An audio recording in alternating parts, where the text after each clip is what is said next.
Turn to another legal question today. The question of Sean Diddy Combs. Racketeering, I think, is one of the charges against him, Vic.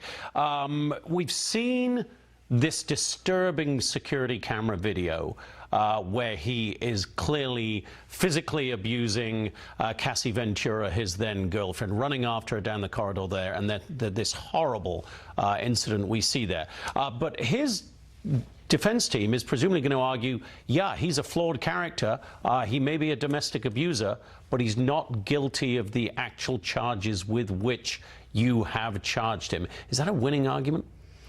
It's the only argument, but it's not the winning argument. In a RICO racketeering charge, there are different elements through a greater goal, an enterprise, an organization for criminality.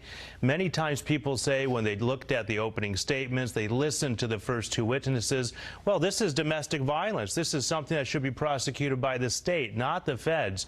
But it is an element of the RICO charge, which is what we call an overt act in furtherance of essentially a conspiracy, a RICO allegation.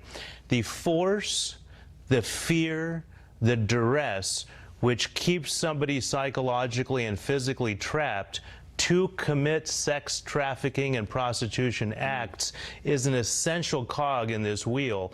And so what the prosecution is doing is laying out methodically the reasons why victims Jane Doe, Jane 2, Jane Doe 3 did not leave. Right. Because the green, fresh defense attorney is going to say, well, they could have left at any time. They could have left at time 1, 2, and 3.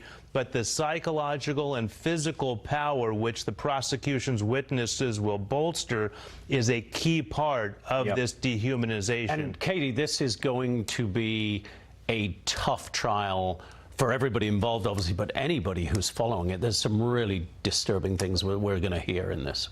Disturbing for everyone to watch, and I'm, you know, again, very grateful that it's coming out, and I think we're going to see some big things coming from the District Court of New York.